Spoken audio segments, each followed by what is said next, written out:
All right, my clock says 1 p.m. I'd like to welcome everybody to the Sun River Service District Managing Board special meeting for Thursday, April 22nd, 2026. As always, we will start with the pledge of allegiance. So please stand in the rest of the time. Oh. I pledge allegiance to the flag of the United States of America and to the republic for which it stands, one nation, under God, indivisible, with liberty and justice for all. All right, I will do the roll call. Director Zook here, Director Shoemaker here, Director Kelly here, ex officio Snyder here. Present, we do have a quorum. The sole agenda item on as published is our is a preliminary review. We could choose to go to final approval. What? Public input, just to make sure. Oh, I should say, thank you for reminding me. Is there any public input? I was actually going to do that already.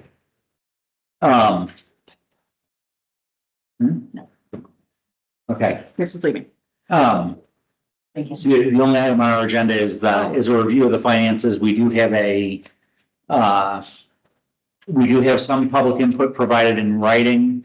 We will make sure to make this as part of the public record. It was forwarded to the SSD admin site. Debbie just came on, so I'm not sure if she. Okay. Debbie, can you hear us? Yeah. Okay, I was about to read your stuff in the record, but if you'd rather just provide your own public input, you're more than welcome to do so.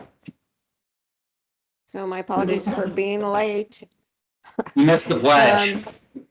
Yeah, so thank you for having me, and thank you to the board for your work and for the staff for their work for the community. I think it's really important.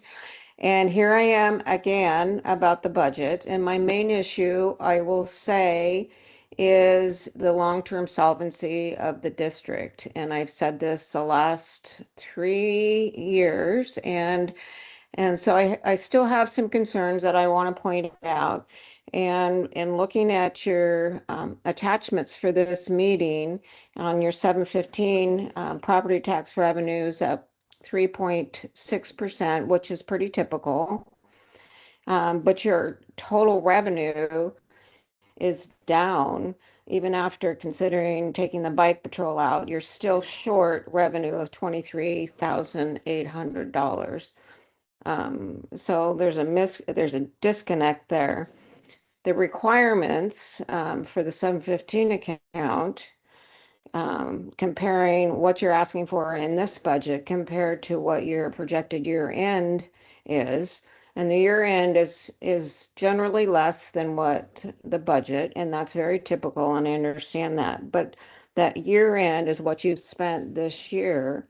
And then the requested budget is 18% higher than what you've spent this year. I think that's significant.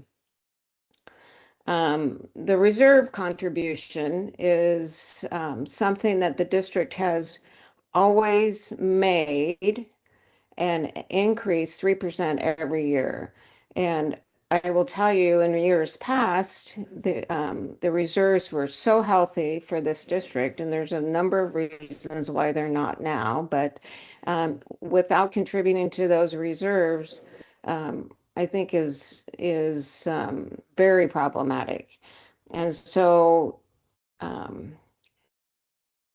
the reserves for this year should have been higher if you make the 150, and I think that you said that you may increase that, but there's no reserves budgeted to move over to 716 in your budget at this point. So what that means is that you basically are $822,000 short of where you should be had you kept the same strategy that was in place for the history of the district. So is that short-sighted? Is that really a good strategy for long-term sustainability?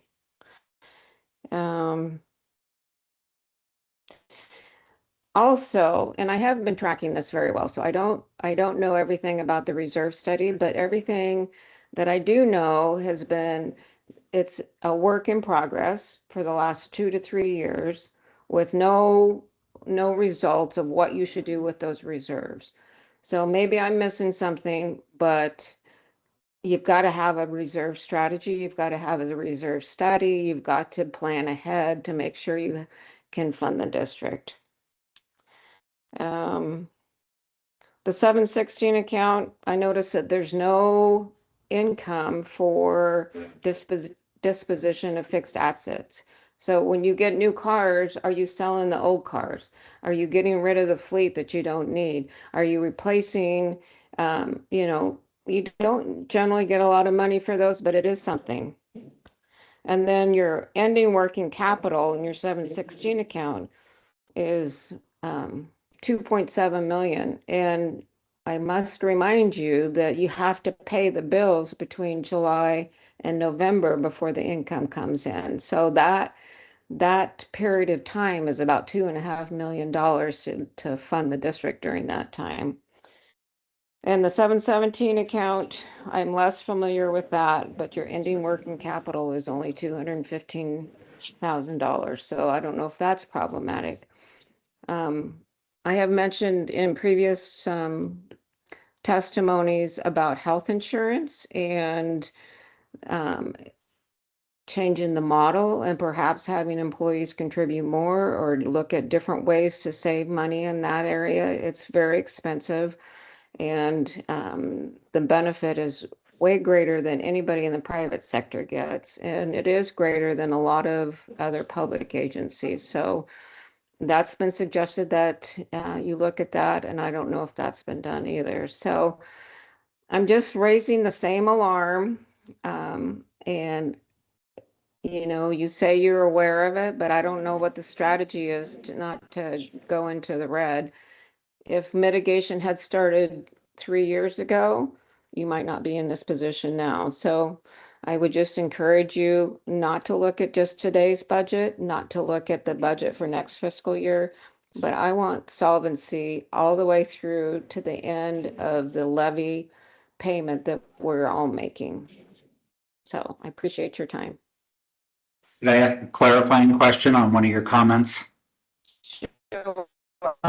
You said in the 716 fund that there's 2.5 million between July and November, but that's a 715 statement. 716 is a reserve, so we're basically there's no general outlay. It's just outlay for the capital items. Right, but that's, you got to consider that as your total money. If you're in negative, what's your ending working capital? I don't have it in front of me for 715. 4.6 million. Okay. So, reserves are reserves, although you cannot use that. I get that, and you're correct with that. You just have to know what those expenses are going to be. And my biggest concern is no contribution to reserves. Okay. That was just the one clarifying question I had. We certainly appreciate your input, and we appreciate your knowledge of the budget and your diligence in terms of, keeping us focused on doing the right things. So appreciate your input. Obviously, if you're more than welcome to stay on and listen. It's a public meeting. If you want to watch the replay later, that's good as well. Or we can always answer questions offline. Can I make one other comment? You may. It's not, well, it sort of is related to the budget, and I've been listening to the struggles with SROA and the rules enforcement and bike patrol and all of that. And really, you have to do what you need to do. But as a homeowner, if I call the police at 2 o'clock in the morning for a noise complaint, I do expect contact to the offending party. And and I get during business hours, They can take care of that. They've got nobody on. And as a homeowner, I want some contact and response. I think the chief said they would respond, but not make contact. I think that's unacceptable because I know for a fact they're not that busy at that time in the morning. So, and maybe that's food for fodder in the negotiation with SROA to serve the community in those off hours when they're not able to do that. So please knock on their door at 2 o'clock in the morning. All right, we appreciate that input as well. And parking, parking is parking. If a car is in common ground at 2 o'clock in the morning, I don't care. But noise, I do. And the other thing is, we worked really hard to get a nuisance ordinance. Hopefully, that doesn't, maybe SRI can enforce that. But I think that's important for livability in the community as well. Okay. Thank All you. right. Thank you.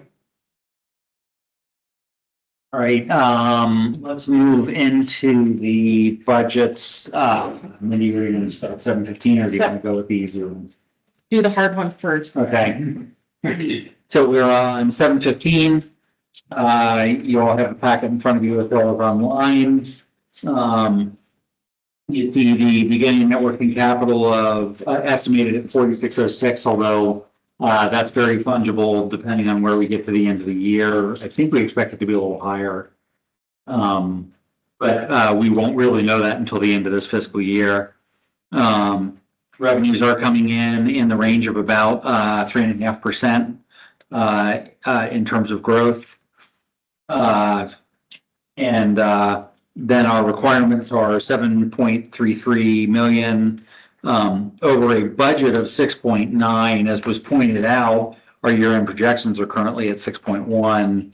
But let's focus where we are on budget over budget, which is at 6%, still well above the 3.5 that we're talking. And so we want to make sure that we're doing the right things on that. But Mindy, I think you had an attachment that you provided. Yeah, so I just put this together this morning, but I just wanted the board to see where the chiefs and I are as far as percentage increases over budget to budget. And so if you'll see that first gray column in this handout, you'll see the police, fire, and admin. I broke out personnel, M&S for each. And you'll see the percent increase over year for each of them is definitely within the percentages of where other factors are. So for instance, personnel for police is a 4.79 increase over the previous budget from the previous year. And just to pause on that, that assumes an increase that we're estimating in contract negotiations, but is not resolved yet. Correct. The 7.3 over in the blue column. So the gray column is last fiscal year's budget, and the blue column is this fiscal year's budget. Okay. Jenny, do you not have a copy? Can't you throw that in? And so I just wanted to show that any personnel increases, and you'll see that all three agencies hover right in that 4.79, and I'll talk about mine at 10.15, but 8.65 is the highest. And there's reasons, but I mean, 4 to 7 is really where it's going to be just no matter what. You've got 5% increases in between steps for various employees. You've got the 3% COLA. You've got increases in health insurance and PERS. So anywhere between that 4.5% and 7% increase over budget year to year is just built into the, what our current pay structure is, as well as the increase in amounts for benefits. So I just wanted to show that, we're doing our best to try to mitigate as much as we can within our budgets, but there's not been a huge increase other than what is required by the CBAs or what is required through health insurance increase or PERS increases. The one that's a little higher is the admin one from fiscal year 25-26 at 10.15. But that was just to increase the executive assistant hours, and it was really just a $20,000 increase. So when you're looking at a budget that's $255,000, a $20,000 increase will make it look like, a huge percentage, but It's still going on here. it is, yes. So, and then, you'll see why a couple of, the M&S for police and fire, well, it's a negative amount from previous years because, we moved all of the building utilities into the admin budget. And then that's why you see that the admin budget for that year was high. But then also we had to, I think we increased our property insurance, significantly that year to add in the building. And then there's just market adjustments. So I just wanted to kind of show year over year budgeting that the chiefs and I are very diligent in trying to make sure that it is, down to the bone as far as what the increases we're asking for. And then you'll see for the blue column, which is this fiscal year, everyone's is right in that range of what it's going to be just based on the factors. And then police, the M&S is just a little higher, but you'll see that the total increase for the whole department was just over 14,000. So, I mean, when you're looking at a budget of, 6 or 7 million, that little bit, yes, it makes the percentage look large, but overall, it wasn't a huge increase. So the areas that we have control over, which is really just M&S, is I just wanted to show budget year to budget year, the increases that, we're doing our due diligence on our side to really try to mitigate any extra spending. And then the personnel costs or the other factors are outside of our hands as far as CBA negotiations or PERS increases, healthcare increases, insurance increases, increase in gas, just those other factors. So I just wanted to share that, just kind of a snapshot between the last 3 budgets. Are there any questions on that document? Well, we'll get into some of the Yeah. details. Right. I mean, the one comment on the building is,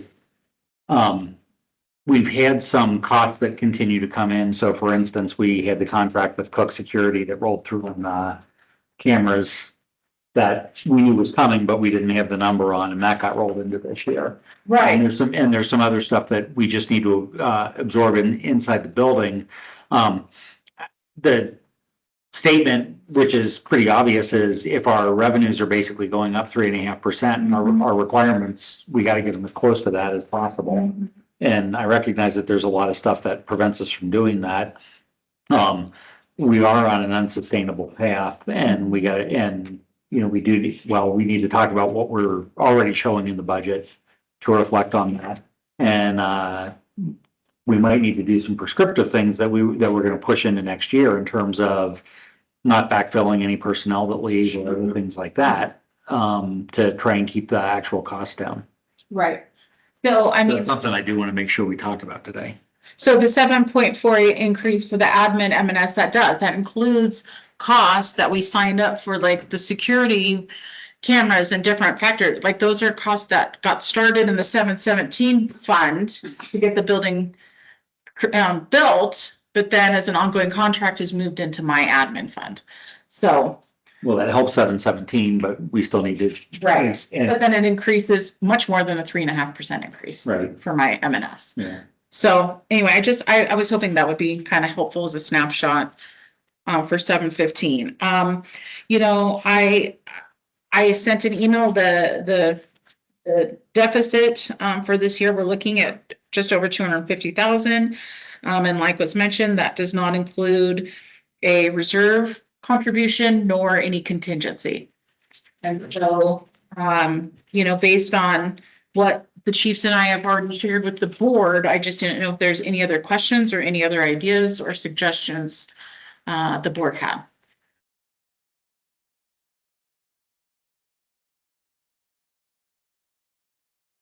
Well, let's go through it, and I'm presuming we all had ample opportunity to come through this. Were there any, let's just hit it as we go. So if we look at the resources on page 2 of the 715 packet, was there anything in there that anybody has questions on in terms of revenue coming in?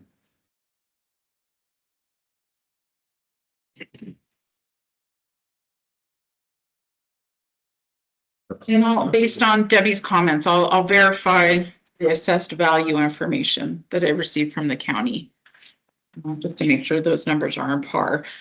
But we've gone through the revenue, and I'm pretty conservative when it comes to that revenue. So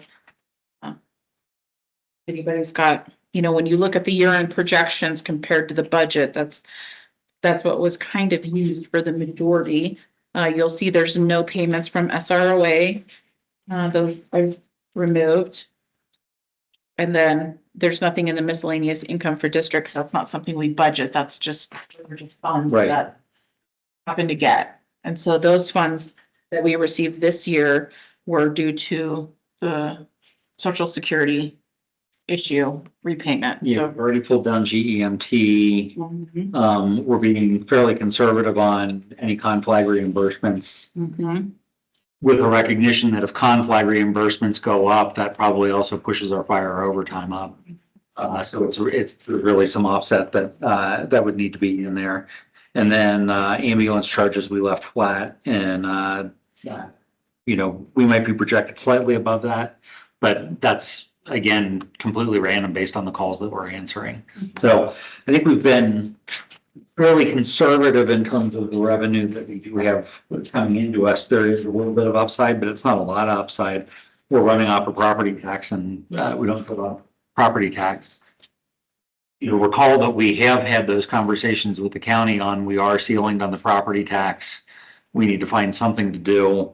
And we have had some conversations with them on, we're running a persistent deficit. I know that there's a upcoming discussion on the changes in, they now call it transient lodging tax, not transient room tax, so TLT, that's going on. I'm not entirely sure what those discussions are going to be, but they're sometime on Monday, and I'm intending to be there to hear what they're going to say. The only thing I'd like to add to this that I'm not going to be putting in the budget, but I will be bringing to the board in April, just a quick overview of a discussion I had with a gentleman out of Bend that's been to quite a few of the finance conventions I've been to as far as investments and potential opportunities for the district to invest some capital. And he'll be presenting at the May board meeting. But there's some opportunity there as far as different ways for the district to utilize money to get some more interest on investments, but I have not put that into the projections for next year. But it's just really one of the only areas on this list that we can try to, at least in the admin area, earn more funds. And that was, a goal we talked about in our work session. So more to come on that. Mm-hmm. All right, let's look at police, pages 3 and 4. They're not numbered. I'll eventually lose track of page numbers. But the notable piece in here is that we are assuming, since there's no rules enforcement agreement going on, that we'll be cutting the community service officer position. It is currently funded to be on through the summer because we think that there's a fair amount that's going on, but the intent is not to carry it much beyond that. And I know we've had some conversations with the existing CSO around that. Personnel costs, like you said, there's step increases and other things that are pushing up the dollars a little bit. And then where are we? Just, I guess it's an overall question. Well, health insurance per police is SDAO based. All right. So, it's through the Oregon Fire Chiefs Association. That's what we've used. Okay. For years and years and years, but as another cost savings, I'm revisiting that whole idea of potentially looking at moving to the Deschutes County Health Insurance Plan. I know we looked at that a couple of years ago and it just wasn't in our favor. But that's only for non-represented. No, it'd be for the entire district. Okay. Yep. That would be a change because they didn't want to do that before. No, it wasn't that they didn't want to. I don't think there was anybody that was formally against it. We talked to quite a few of the employees. It wasn't a financially good decision for us, considering some of the costs that they were incurring through that plan at that time Okay. and some unknown factors. So I've reached out to county. I'm going to be meeting with them soon to get updated costs, buying costs, and do another assessment to see if that's somewhere that we can save funds. Okay. And then from an M&S, we actually are down in police by, it's a little under a percentage point, but you know, it's a good job, chief, in terms of trying to hold things flat as best we can. Any specific pain points that are hitting in M&S as a result? Well, the single largest change in M&S is going to be our Kohl's contribution, which is to the tune of about $16,000. And so minus that, and that is an expense that is being incurred across the county by all of the agencies. And that has to do with, I think, some additional financial oversight by the county, as well as a decrease in expected forfeitures. And so again, that is a cost that's being incurred by everyone. So really, other than that, Executive Assistant Phoebe, Lieutenant Van Meter, and myself were really diligent in going through each of the line items. We did move some expenses, namely travel, just to kind of streamline our operations and make them a little more transparent. But other than that, I think things were really pretty consistent. Okay. Any questions on police personnel or expenses? All right, let's move to fire. Fire from a personnel standpoint remains at 15. We did offer, I think it was offered to the entire district. We did offer a district buyout plan. Nobody did take advantage of that. Although you are still anticipating some potential retirements in the next couple of years. But we're not modeling any of that in. Yeah. And then from materials and services, where did we get on fire? Over the budget for this year compared to their budget from last year is down just a little bit. What I thought. And again, thank you for scrubbing that. I know that we worked pretty hard on overtime. With an understanding again that there might be an overtime increase if this is a significant conflagration season, but that typically shows back up in revenue as well. Yep. You know, other than that, as we look at healthcare options, we continue to see if we can get that down, but otherwise we are where we are. And then from a materials and services standpoint, we're staying flat in terms of where we're going to go. You know, we shaved some uniform double counting and some other things like that. Any questions or comments on where we are on the fire side?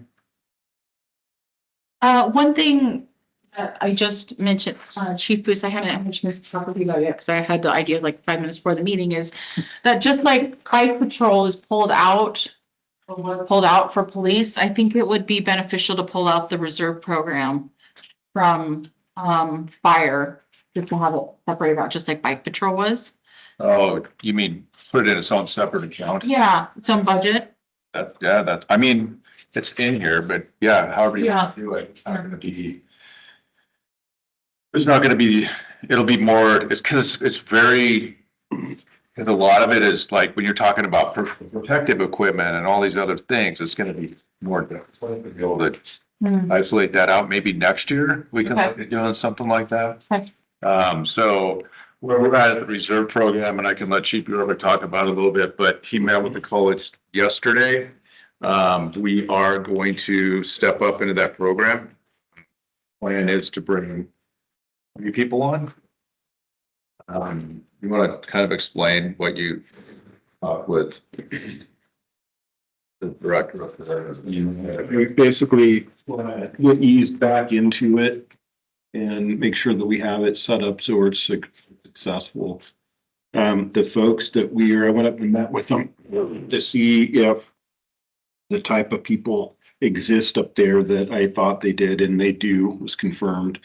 They have folks that are in the program that aren't affiliated with another agency, that already have the base minimum training requirements and certifications that I was looking for, like NFPA firefighter 1, driver, hazmat operations, their basic wildland fire training certifications, and then EMS wise, I know they're probably EMT basics. And sounds like there's quite a few of those folks that are available that would be looking for a spot like we're offering, and we're looking to pick up 3 to start with, put them through, they're fully certified, put them through some Sun River operational training to get them up to speed so that we can put them on shift and they'll understand what we're doing and where we're going, which would be fairly minimal time commitment, and then assign 1 per shift, limit those folks to 30 hours or less per week throughout the year, and get started and see how that goes. Okay. And is that expected to help with some overtime costs? No. No, not initially. Well, I guess you may have to get qualified before we be able to do that. Okay. So we did keep that portion of the budget, in or whole, because we had looked at cutting that back. And then you still have 1 existing reserve otherwise on the books. And yeah, he's been here 18 years. Yeah. Bob, Katie, A long time, I don't know. 18 or 19 years. They help us going on the overtime. He is addicted to the fire service.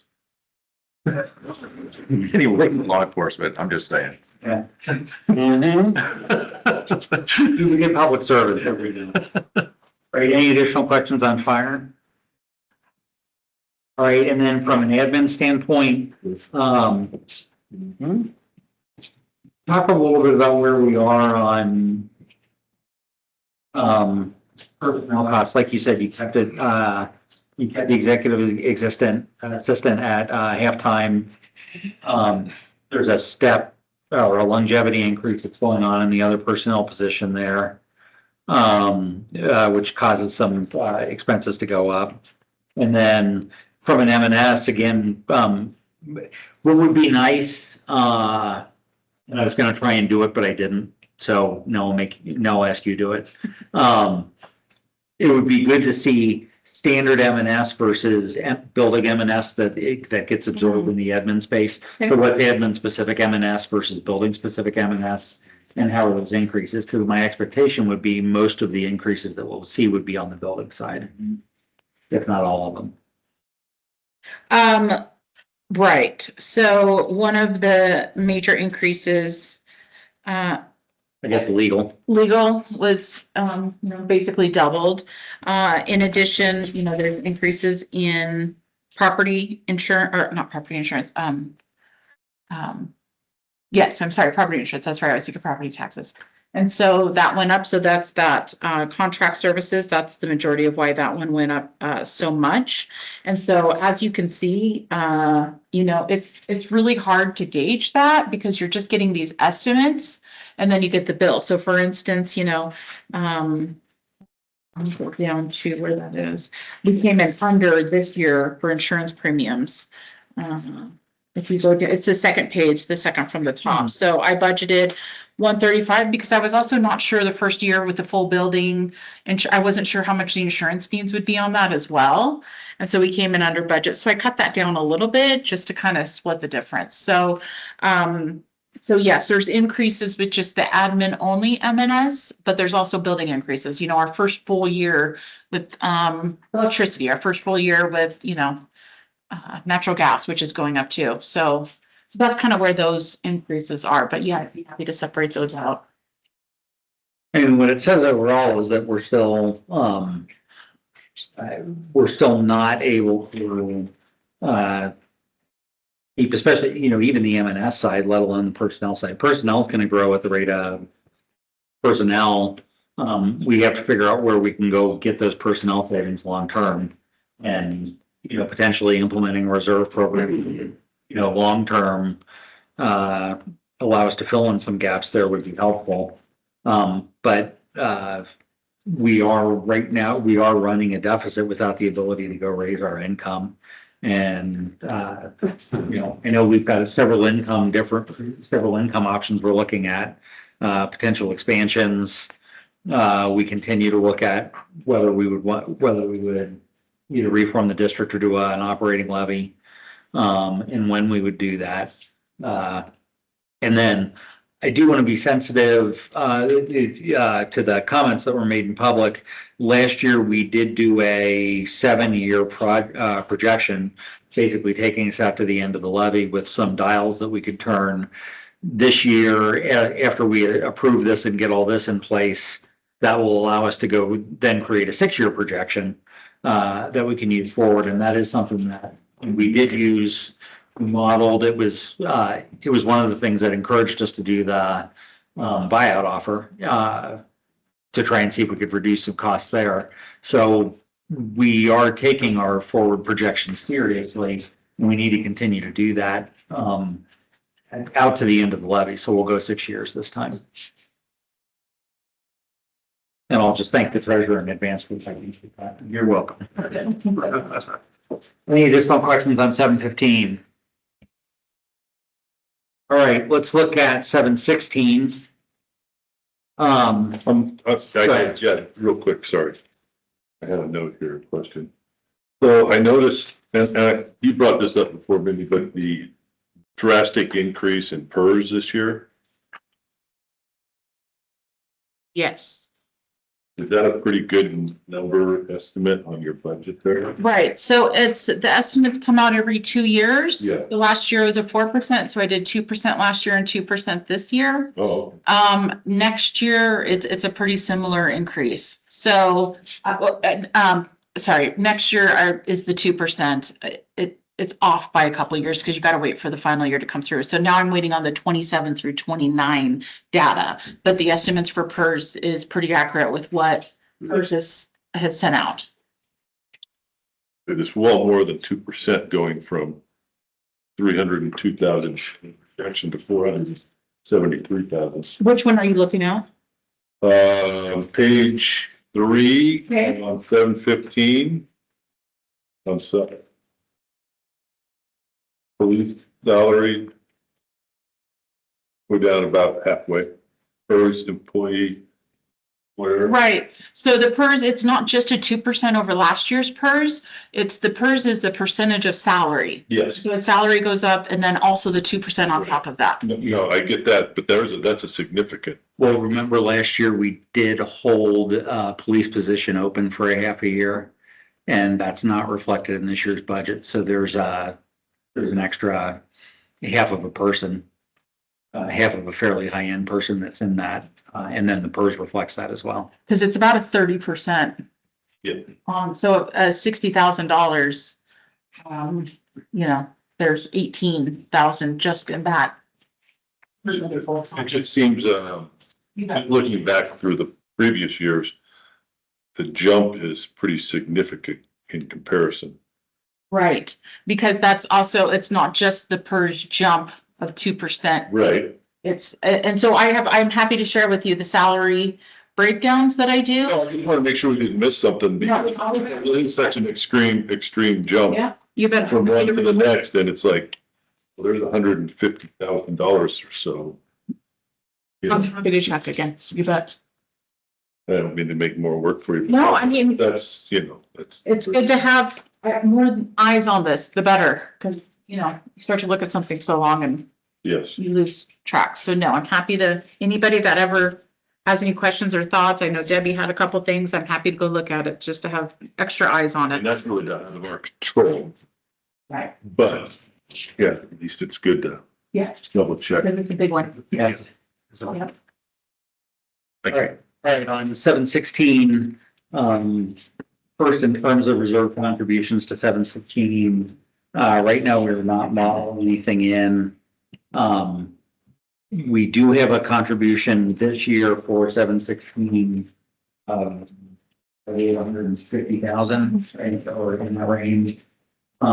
We were looking, given that we had some additional surpluses that came in, as to whether we could actually refill 716 to address some of that. It's not the best to say, well, let's see, where we can find savings and where we can put that in reserves. But, it's also better than, well, let's not do any reserve contributions and not plan on doing any reserve contributions. So we need to be balancing where our operating reserves are in 715 versus where we're trying to go fund 716. And then, so that's the revenue side that we'd want to look at. And then from a requirement standpoint, we've gone back and forth a little bit, but I think you saw the note from Mindy that the recommendation from county was, even though we are not going to receive the ambulance this fiscal year, very likely, on the chance that we might, we should fund it so that we don't have to do some emergency hoop jumping. So there is that, there is a pretty significant charge in there that we do not actually anticipate taking in this fiscal year. That said, there's still probably $400,000 of expenses that we have in here that we do need to make sure that we are accounting for. I don't want to lose this reserve, especially if we're going to come up on a really big vehicle need like a new fire engine or any other significant piece of equipment.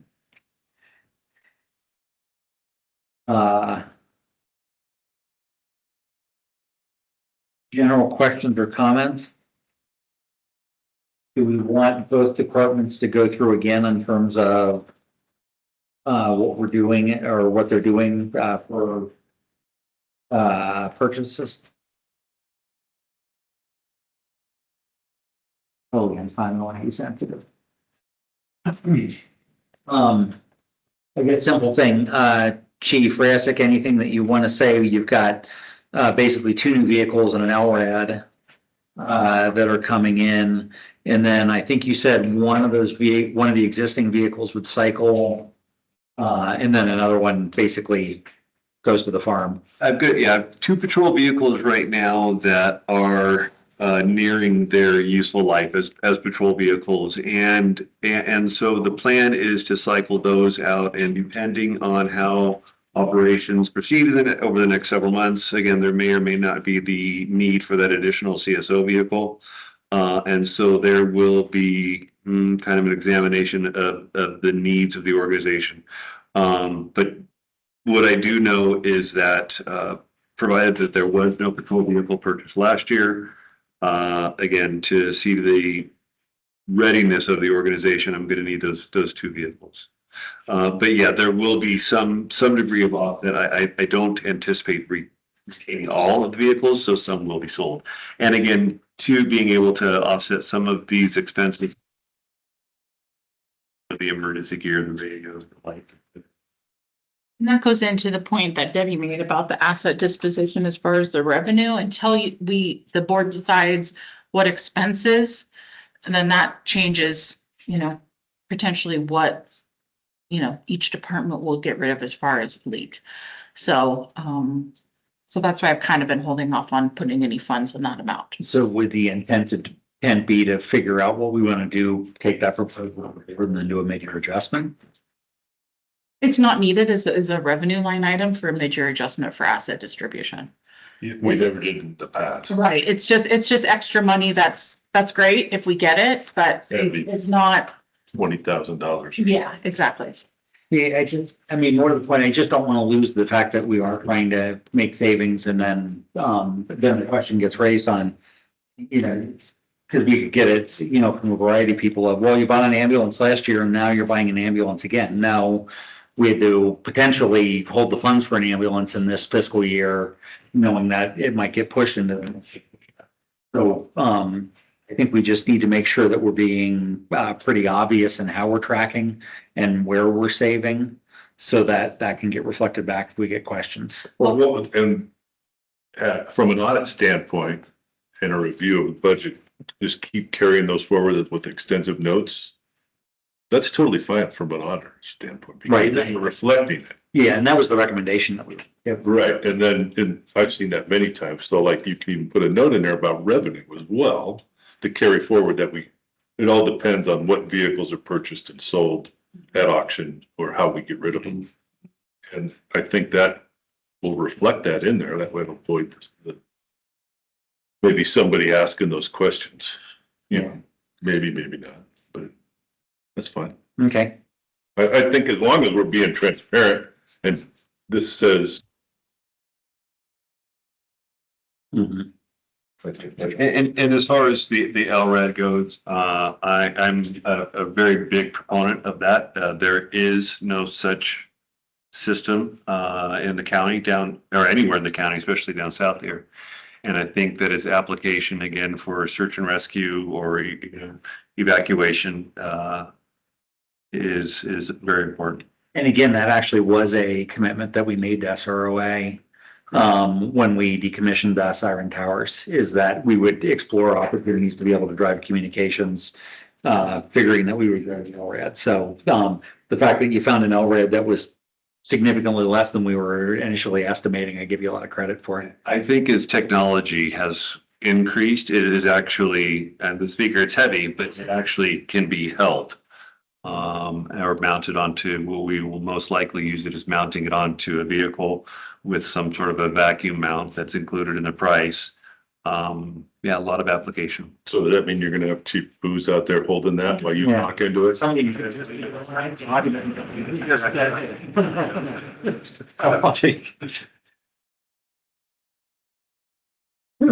pretty sturdy, so We'll get them out there. That doesn't sound very cheap to me. It costs a lot of money. I'd pay to see it Yeah. though.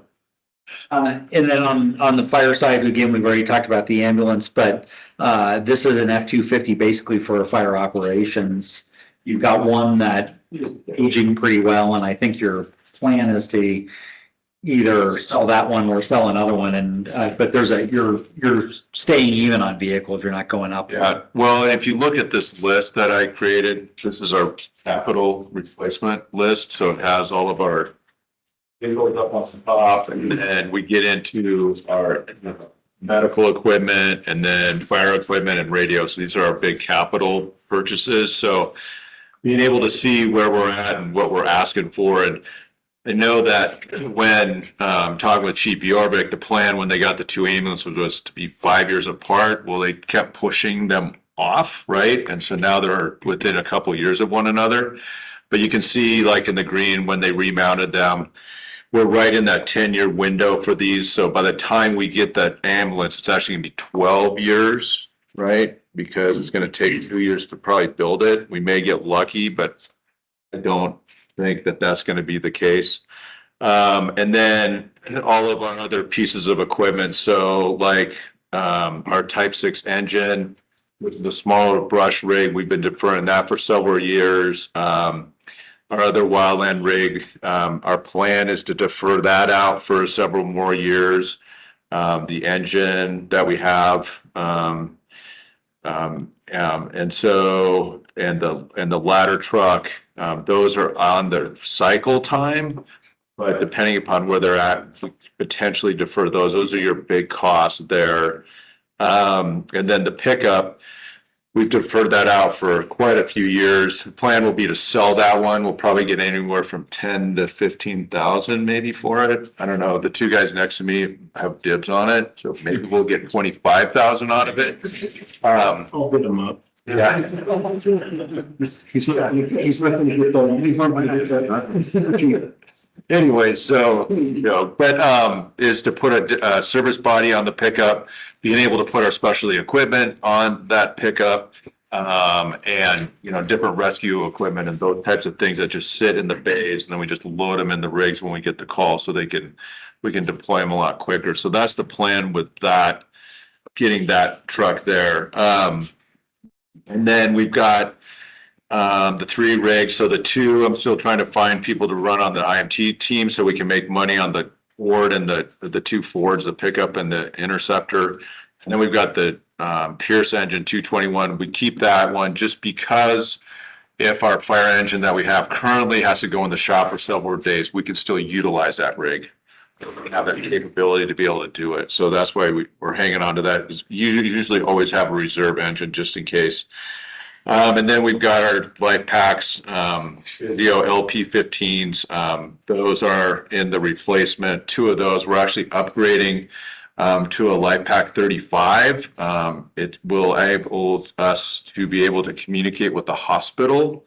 So when we're on scene, we can actually be able to give strip readings and everything to the ER. So the actual ER doc that's on there can actually see what we have going on. So which is really a great thing. So that's where replacing those light packs will allow us to be able to do that. And then we put in here some EMS training things that we have. We have rescue that we have for motor vehicle accidents. Gets really expensive, but those, I mean, when you look at motor vehicle accidents, that's a big thing for us. Because of 97, we want to be able to extricate, and we spend a lot of time in training on doing that, and the guys here are excellent at that. So, I mean, we're talking semis to, small passenger vehicles and those kinds of things. So, so we do spend some money on that, and I think that's money well spent. And then we have, our radio system and all of that. So this just gives you a layout of kind of our big capital purchases and when we're looking at doing things. I think it just, so. Okay. Questions on 716? All right. And I think we want to keep it pretty consistent on how much we are going down in 716 next fiscal year. And given where we are in surpluses, it's not ideal to do an after the fact contribution, but we'll be talking about one this year before the end of the fiscal year. And I think we're going to want to talk about one next fiscal year as well, as a board. All right. And then on 717, here's one where the resources actually exceed the requirements. Hey, we got one. So we are continuing to see basically that 3.5% increase that we're generally estimating isn't over and above what our requirements are. And that continues to build a small reserve. We've had our issues completing the existing reserve study because the building costs were not complete. Now that we've done the final payment to Kirby and we know where we are, I think we've decided that we should be able to get them all the information they need to get that to us, right? That was them today, via Zoom, and they sent us the draft, the last draft, and so I'll work with the chiefs on that just to make sure that any of the component pieces haven't changed, and then I'll be getting them just whatever financial information I have, and hopefully I don't anticipate it for the April meeting, but for the May meeting, for them to finish that out. And I told them that I would like to have, it's basically 2 different reserve studies. One is for more 716 capital and one for 717 capital, because it's 2 different amounts for a starting point for funds. And that's the 2 funds that will be supporting those 2 pieces for different parts of the capital reserve list. So more to come on that. We have some movement. And then we'll have to do a long-term discussion. It won't be, I don't think it'll be even next fiscal year, but we do as a board have to have a discussion long-term on what we want to do with overall reserve funds and how we want to report that. For now, we have 2, and we will have those 2 through the payoff of the loan, but providing some long-term guidance on or suggestions on where future boards could go would be useful. We have there, even from a requirement standpoint in this, if I remember correctly, we're doing there's a little bit of double counting because right now we have the South Apron in this current fiscal year. And we've included it in the next fiscal year because we're not entirely sure when it's going to be completed and paid. Looks like it's trending more toward next fiscal year, right? Yeah, John Ralston's helping with the project because I mean that was those things. It's been wonderful. We got stuff like that. He's great. He's amazing, which is wonderful. So we have a meeting on Monday we had a meeting earlier this week with the engineering firm of the dry well, and there was one other company. GP Orwick and I were in there, and John, and just kind of where we're at, you know, do we have all of the permit, do we have all the design done? Are we set to go? Where's the permitting? Where are we at with permitting? We may have Doug Nelson help us with the permitting part of it, because it is a little tricky when you're dealing with a dry well. You got some extra requirements. We may use him just on an hourly basis. It won't be much, but he can track the permitting, and also if the county has questions, direct them to the right person. So, and then we've got a meeting on Monday. I think, Jim, you're gonna be in there with the company that will help us when we go out for bid, and making sure that we just follow all of our P's and Q's when it comes to that. So we're moving forward. We're gonna be meeting with the water department, Mark over at SROA, the design review, get everything squared away, making sure the design is proper. So I'm thinking it's probably going to be middle to the end of the summer, somewhere in there when we're done. But we'll see. So, and then the only other project is the decon room. And so I had Plumber come look at it. He made the recommendation of cutting out the concrete floor and repouring it with a 3% or a 3-inch slope on it. So we got a bid on doing that. So the whole thing altogether to do that's going to be about $5,000, which is pretty great. It's a great deal. Does that include recoding or? Recoding, the whole 9 yards. Cutting, repouring, recoding, sloping everything down. We'll have 2 drains, and it's going to be, I think it's going to work great. So. So we have some flexibility one way or another because we have funds in both years, you know. And that's the last 2 on our side, really. I mean, we got some little odds and ends, and we'll be able to pick those off as we move along. But I think for us, getting that decon room done is really important, especially. That could be a health and safety issue. Right, 100%. Yeah, when you've got stuff going out into the apron and that kind of stuff. And I'm also, the other situation that we have is the north apron. When we like wash off rigs, or we had one where we had one of the rigs tank to pump was open, so it was draining water out of the tank. We had water come down and it flowed. We basically had a waterfall going into the fitness room because it's not sloped properly. And so I'm going to have the concrete guy, when he comes here, look at that and see what we can do to alleviate that potential.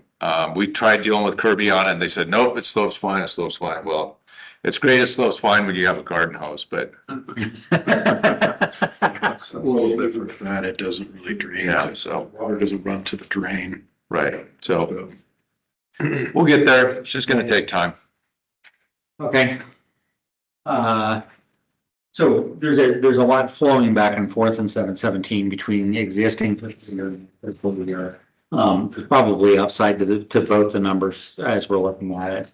So that's some slightly good news. We had talked at one point or another about actually transferring, because there are some ability to transfer funds from 717 back to 715, but there would be some significant audit questions. And so at least in our back pocket if we need something long-term. Hopefully we go fix some other things in 715 so that we don't have to encounter the pain to go do that. So any questions on that? Okay, so on when the county wants to see the budgets? They want I believe it was. With April 16th. It was like the day after the, I think it's The day after the board, that's fine. well, yes, so. You were talking about having the final vote. Yes. Or at that. By April. Right, so the goal, I have to get it to the county, I think, no later than April 20th, that Monday. So I'm already working on the narrative and the presentation just to have everything ready to fill in. But the vote has to occur on that April 16th date. So I would like to leave here today with just a consensus on the direction the board would like to go with all three funds. So then there's, because what I bring to the April 16th board meeting would then need to be the final to approve. So, is there, go for each fund consensus, like, yes, what is presented in front of you, given that I will double check numbers and figures, but for the most part, will be the final one. Are there any other changes or thoughts, at least with that fund, and then we go through 16 and 17 after that? We called the county, we'd probably be down 250 and 715. That's about where we are. It'd be nice if we could beat that number and be under 250. There's a little bit of scrubbing that we might still be able to do. I mean, at least from my opinion, as long as it's not up, we're presenting to the county what we told them we would present. I don't love it, but it's also what we expected. So I'm comfortable with scrubbing this, just making sure that we're not double counting things one more time and bringing it to the board for final approval. That's my opinion. And we're not voting, but if anybody has any comments that they want to ensure gets in, No, I agree with that. I was gonna say the same thing, just that, especially that big ticket, the PERS. Okay. You just make sure that's, and the other ones are. This is not gonna be a surprise to the county because you've already mentioned that number, correct? Well, we mentioned it in the joint meeting. We've talked about it a couple of times. We'll need to keep them in on this. There's a lot of big deficit numbers going into the county this year, along with a couple of asks.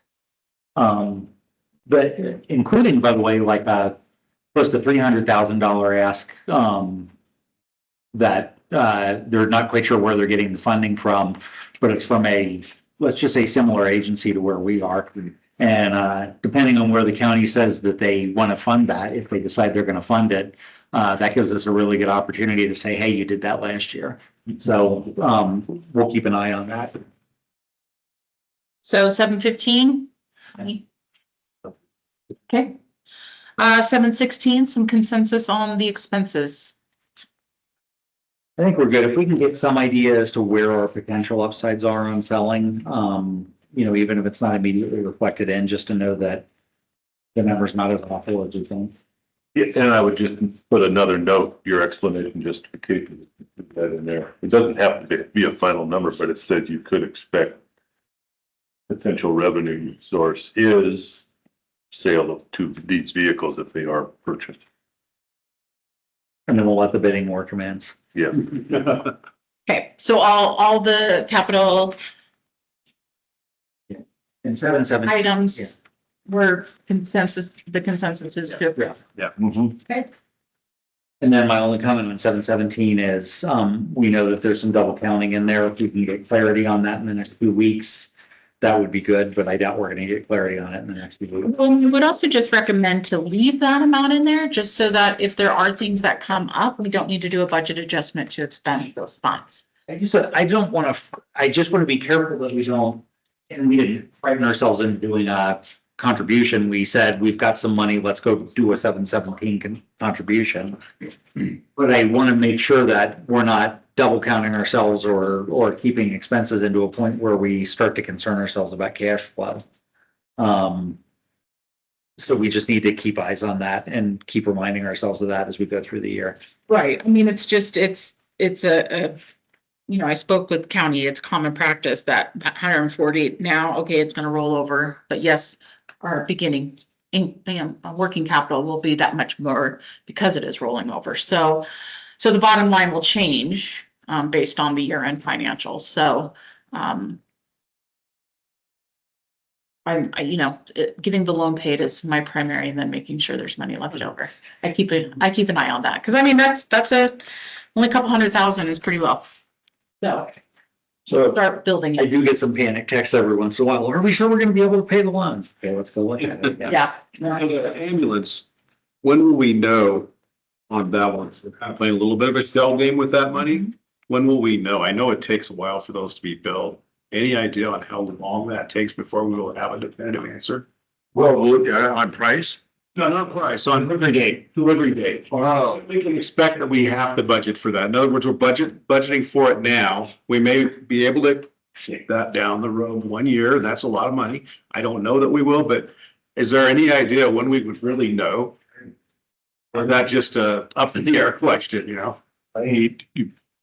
We just figure on that 2-year mark delivery Okay. and any possibility of moving it out would be, I think at this point would not likely to happen. And if it did, it would be a matter of probably chassis availability or something.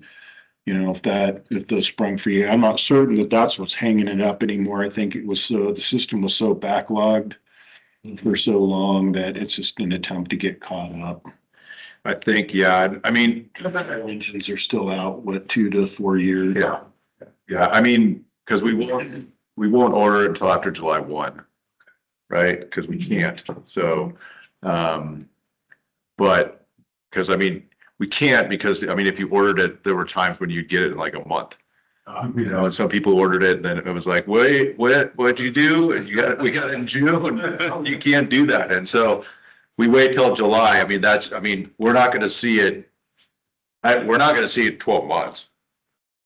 I can't imagine that, but I mean, I think it'd definitely be for sure in that next budget. I mean, we just lock in on the price when we make the order. Right, Yeah. that makes sense. So from a financial, oh, I'm sorry. No, it's just, so the information that you supply us from the county, Yes, we just need to roll it. yep, Sounds like- because my luck, it'd be delivered June 30th. Exactly. And per budget law, we have to have notice, there has to be 2 weeks, you know, to accommodate. And, you know, it's not good if you don't have that time frame. We'll just put it in You can there. always make an adjustment Yeah. later on. Yep. Or it just rolls over next year. Okay, So, better safe than sorry I agree. with that. And considering there's funds in there to do that, if we got it early.